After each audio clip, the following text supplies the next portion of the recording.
دنیا میں ایک چیز ہے جس کو اللہ تبارک و تعالی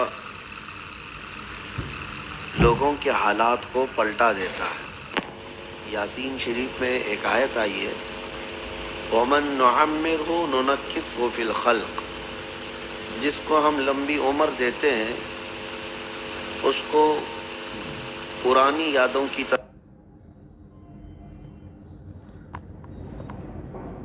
بچہ چل نہیں پاتا، اسے سہارے کی ضرورت ہے۔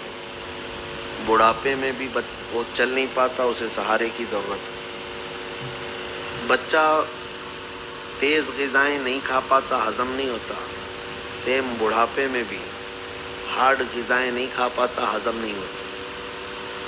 لکوڈ پہ بچہ رہتا ہے، بڑھاپا بھی کسی کا ایسا آتا ہے کہ لکوڈ پہ آ جائے۔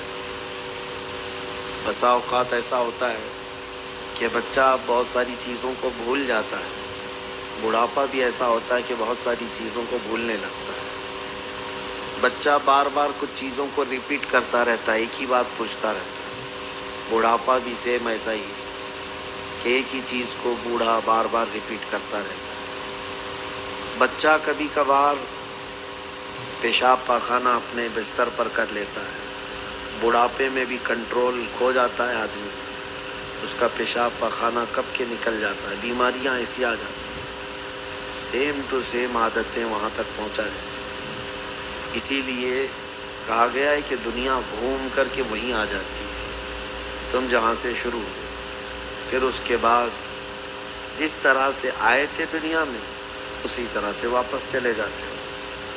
تم جب آئے تھے تمہیں نہلایا گیا تھا، جب جا رہے ہو تب بھی نہلایا جاتا ہے۔ آئے تھے تو بغیر لباس کے، جا بھی رہے ہو تو بغیر لباس کے، کفن تو بس بدن چھپایا جاتا ہے، ورنہ سلا ہوا کپڑا تو کسی کے کفن میں نہیں ہوتا۔ ماں کے پیٹ سے بچہ جس طرح آیا ویسے ہی قبر میں بھی چلا جائے۔ تو اللہ تعالیٰ نے فرمایا تِلْكَ الْأَيَّامُ نُدَاوِلُهَا بَيْنَ النَّاسِ، یہ دن ہے ہم لوگوں کے درمیان گھما دیتے ہیں۔ دن جو ہے گھوم کر کے آ جاتے ہیں۔ جو آج ہماری کیفیت ہے یہ ضروری نہیں کہ ہمیشہ رہے گی، سب چیزیں ڈھل جائیں گی۔ آج کوئی امیر ہے تو یہ ضروری نہیں کہ وہ گارنٹی لے کر کے آیا ہے کہ موت تک رہے گا، حالات بدل جاتے ہیں۔ کبھی ایسا ہوا ہے کہ بادشاہوں کو فقیر بنتے دیر نہیں لگتی اور فقیروں کو بادشاہ بنتے بھی دیر نہیں لگتی، حالات گھوم پھر کے چلے جاتے ہیں۔ ایک چیز میں آپ کے سامنے اس سے ریلیٹڈ عرض کرتا ہوں۔ پچھلے زمانے میں ایک بہت بڑے امیر صاحب تھے، بڑے پیسے والے تھے، اور ان کی کوٹھی، ان کا بنگلہ مشہور تھا۔ عید کا دن تھا، وہ اپنی بیگم کے ساتھ بیٹھے کھانا کھا رہے تھے۔ باہر ایک فقیر آیا، اس نے پکارنا شروع کیا کہ مجھے آج عید کی کچھ تحفے دے دو، انعامات دے دو۔ تو جو بیگم تھی اس نے اٹھ کر کے کچھ دیا فقیر کو، لیکن وہ فقیر اور مطالبہ کر رہا تھا، جانے کو تیار نہیں تھا۔ یہ جو امیر آدمی تھا یہ کنجوس بھی تھا، بخیل بھی تھا، پیسہ تو بہت تھا، مال بہت تھا، سب کچھ تھا، بخیل۔ اپنی بیوی کو بھی پھٹکار مارنے لگا، کیا ہے تو جو آئے وہ اٹھا کر کے دے دیا کرتی ہے، ان لوگوں کو اس طرح سے دے دینا اچھا نہیں ہے، ایسا ہے ویسا ہے۔ تو فقیر دروازے پہ کھڑا رہا تو امیر کی چربی اتنی تھی کہ باہر نکل آیا اور فقیر کو دھکے دے دے کر کے باہر نکالا، اور اتنا مارا اس کو کہ راستے سے باہر کر دیا، دور تک اس کو دھکے دے کر لے گیا۔ کہا دوبارہ ہمارے بنگلے کے آس پاس نظر نہ آنا۔ بات آئی گئی ہو گئی۔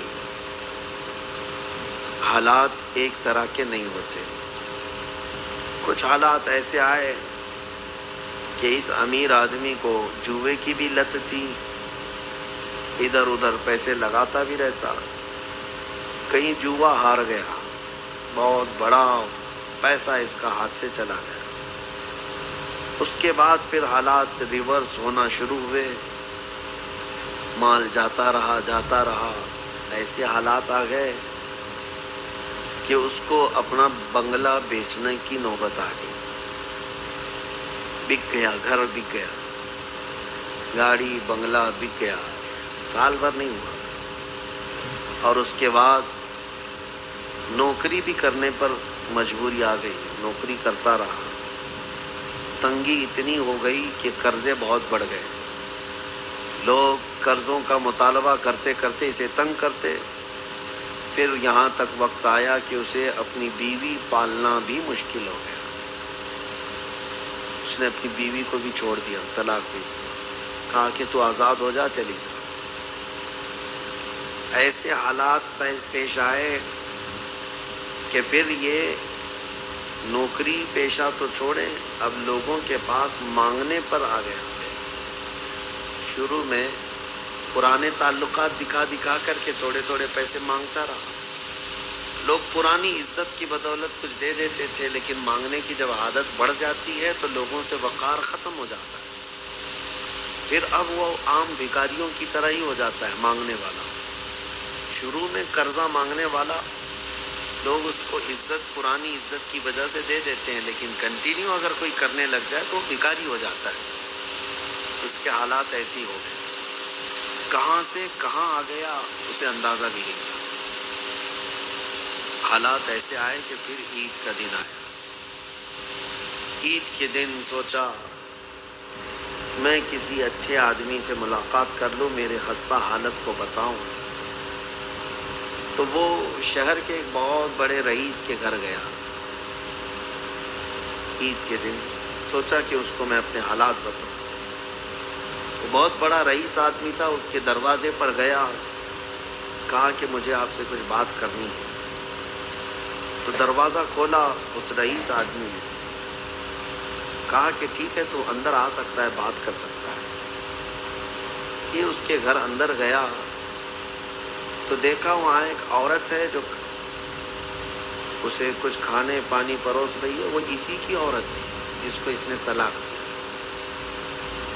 پہلے اس کے پاس تھی، طلاق دیا تو اب اس امیر کے گھر کی وہ زینت بنی تھی. اس نے پہچان لیا اور دیکھتے ہی اس کے آنسو نکل پڑے. وہ عورت نے بھی پہچان لیا. عورت پہچان کر کے کہتی ہے تمہاری یہ حالت کیسی ہو گئی؟ تو جوئے کی لت میں خود کو تو برباد کیا، مجھے بھی برباد کیا، چھوڑ دیا سب، لیکن اللہ نے مجھے عزت بخشی، میں اس کے نکاح میں آئی. کہا کہ دیکھ میری حالت کیا ہو گئی. یہ امیر رونے لگا، میں لٹ گیا، برباد ہو گیا. اس خاتون نے کہا تجھے میں اس سے بھی بڑی تعجب کی بات بتاؤں. اس سے بھی بڑی تعجب کی بات یہ ہے کہ میں آج جس کی بیوی ہوں یہ وہی فقیر ہے جو پچھلے سال تیرے گھر بھیک مانگنے آیا تھا، جسے تو نے دھکے دے کر کے نکالا تھا، یہ وہی ہے. اچانک اللہ کریم نے اس کے لیے رزق کے دروازے کھولے. برکت اتنی ہوئی کہ سال بھر میں ایک بہت بڑے بنگلے کا مالک ہے آج.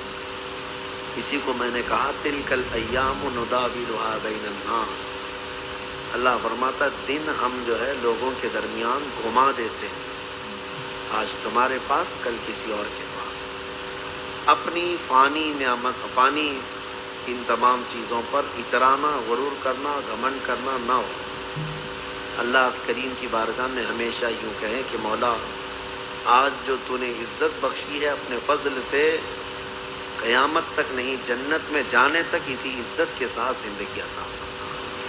اس لیے کہ عزتیں بھی لی جاتی ہیں، مرتبے بھی لیے جاتے ہیں، عہدے بھی لیے جاتے ہیں، دولت بھی لی جاتی ہے، لیکن اللہ کریم اگر عزت پر برقرار رکھے تو یہ وہ لوگ ہیں جن کو اللہ تعالیٰ نے اپنی محبت میں چن لیا ہے. مولا کریم کہنے سننے سے زیادہ عمل کی توفیق عطا فرمائے. صلی اللہ تعالیٰ علیہ